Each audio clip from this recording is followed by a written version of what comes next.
We will begin this section of Chapter 2 with a sample problem to review the material that we learned in the second video. Consider each of the following sublevel designations. Determine if they are legitimate or not, so if they are correct or not. First, A is 1p, 2s, 3f, and 4p. I want you to think about each energy level, the main energy level, so 1, 2, 3, and 4, and the sublevels for each, and then figure out whether those sublevels that are represented here, A, B, C, and D, are correct or not.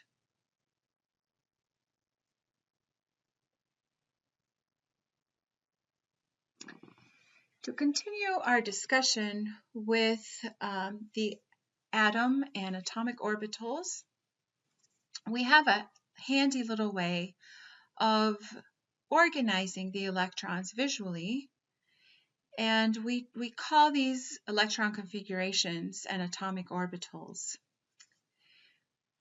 We arrange the orbitals by increasing energy level. Note that the lowest energy level, which is n equals 1, is at the bottom, and for the first energy level, it only has one sublevel, 1s, and no more. Then we have the second energy level, which has two sublevels, the s and the p. Note that s has only one orbital, whereas the p has three orbitals. All the p orbitals have the same amount of energy, and therefore they're, as you can see, all in the same level.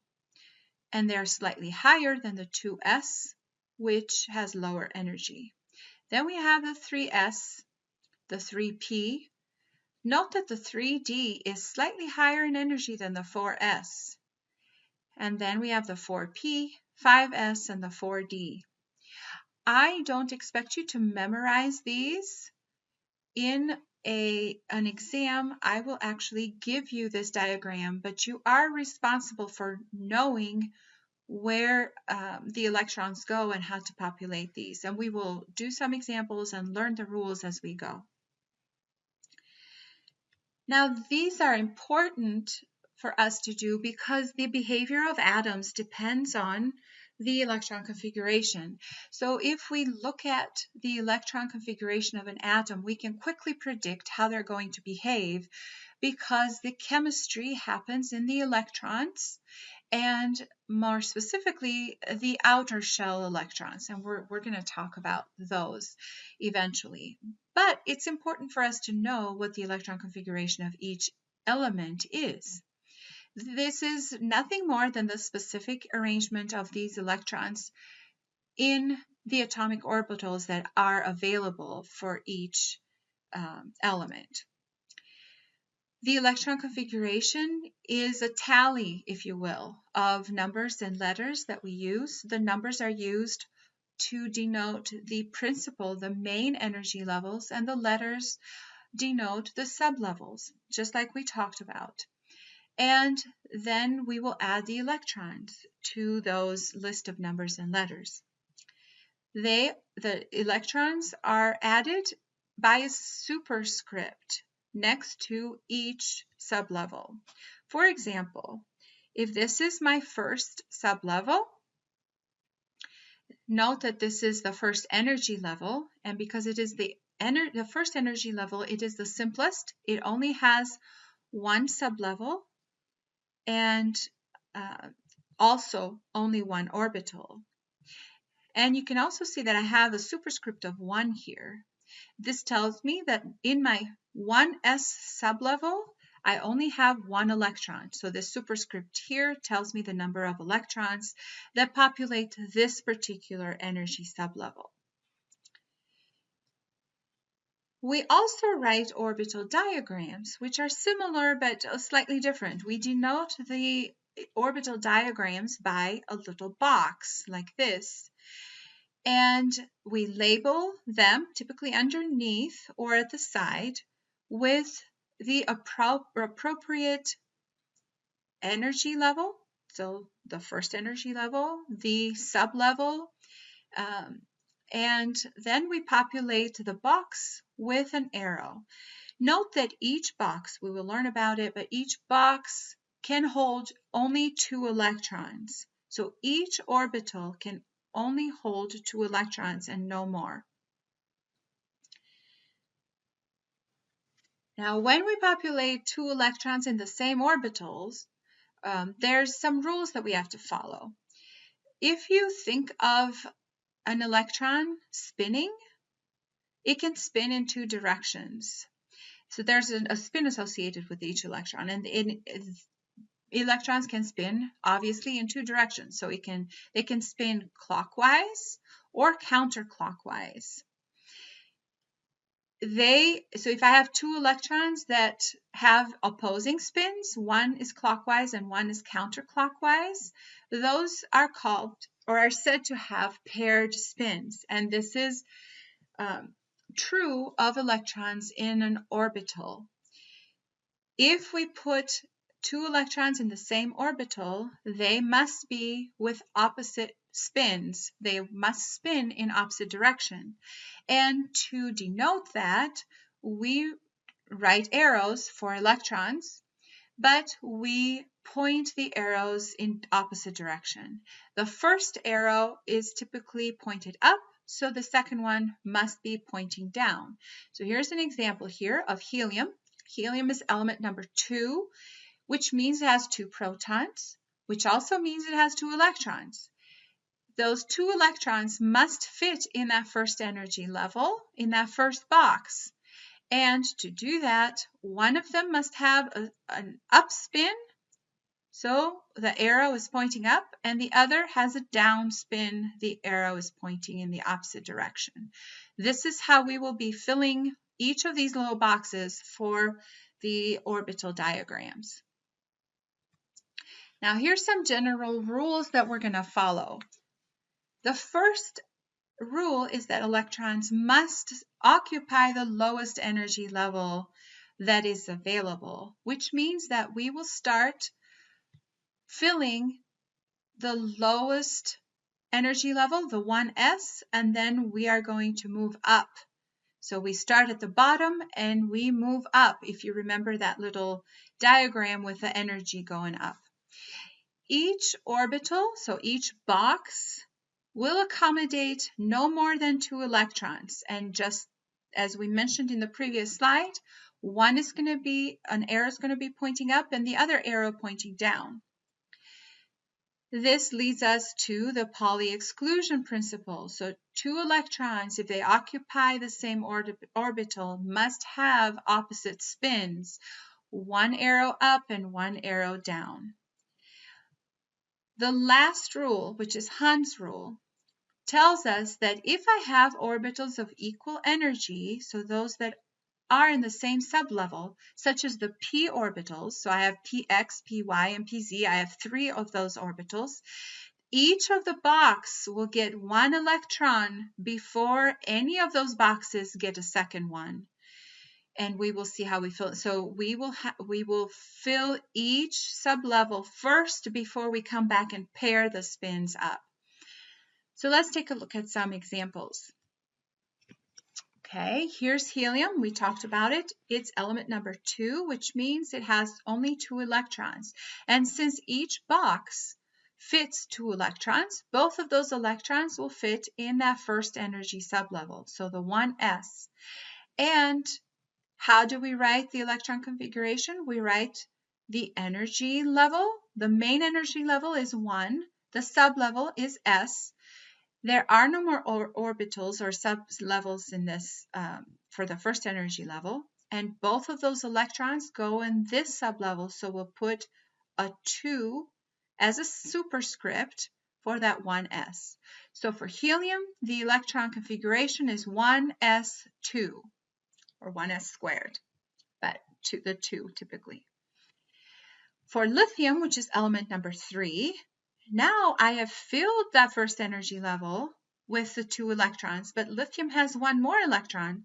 Therefore, that one must go in the second energy level and the lowest sublevel, which is the 2s. And since I only have 1, I just put it with the spin up, the arrow pointing up. I don't have any more electrons. So that is it. I can't put any more because lithium doesn't have any more electrons. When I write the electron configuration, then I will have 1s2 because I have 2 electrons here, and then 2s1 because I only have 1 electron in that sublevel. Let's look at 2 more examples here. Carbon and oxygen. Carbon is element number 6, which means it has 6 electrons. I fill that first level with 2 electrons, then I move to the 2s, the second level. The second level has the s and the p orbitals. The s fits only 2 electrons, but the p I can technically fit 6 because each of these boxes can take 2 electrons. So 2 times 3, I can have a total of 6 in here. However, I'm running out of electrons because carbon only has 6 in total. 2 I've used here, 2 I've used here, so I have 2 more. Note that since these orbitals in the p sublevel are all of the same energy, instead of writing both of these, one spin up and one spin down in one box, I first have to put 1 electron in each box before I come back and pair them up here. So for carbon, I will have 1s2, 2s2, 2p, 1, and 2. And there it is, 1s2, 2s2, 2p2. Note that the quick way to check if you've done this correctly is that if you add all the numbers that are superscripted, you should get the total should be equal to the number of electrons that the element has. So 2 plus 2 plus 2 gives me 6, which is element number 6, carbon. Oxygen is element number 8. I fill the first energy level, 1s, with 2 electrons. Then I move to the second energy level. The first sublevel is s. It also takes 2 electrons. And then I move to the 2p. Note that I've used 4 of the 8 electrons, and I have 4 more to fill in the p sublevel. So I start by putting 1 electron in each of these orbitals. So 1 here, 1 here, 1 here. However, I have 1 more because oxygen has 8. So 2, 4, 5, 6, 7. I have 1 more. So now I have to come back here and pair them up. And I'll put 1 here, which will be 8. The next element is fluorine. It will actually fill 1 more here because it's got 9 electrons. So I will pair this one up. And then neon has 10. I will pair this one. And then I get a full shell. Over here, I have 1s2, 2s2, and 2p4 because I run out of electrons. I can only fit 4 here. So I have 2 plus 2 plus 4 gives me 8, which is element number 8, oxygen. Now, we can also abbreviate the electron configurations. We can use the noble gas core. Instead of writing all of these 1s2, 2s2, 2p6, we can find the noble gas that is closest to our element and then replace that one with a noble gas. So let's take an example here, sodium atom. This is the electron configuration, 1s2, 2s2, 2p6, 3s1. If I'm looking at 1s2, 2s2, 2p6, I find that this is the configuration of neon. The last, so if I'm looking at the periodic table, the last column of the periodic table is called the noble gas column. And neon is element number 10. And 1s2, 2s2, 2p6, that's 10 electrons, which corresponds to neon. So if I'm looking at the configuration for sodium, I have 1s2, 2s2, 2p6, 3s1. This part right here corresponds to neon. So I can replace it with just the symbol for neon in square brackets, and then whatever is left over above that, I can add to the end. So the sodium configuration is neon 3s1. If you wrote it this way, there's nothing wrong with it. It is also correct, but sometimes we just want to write things in a shorthand, so just to save time.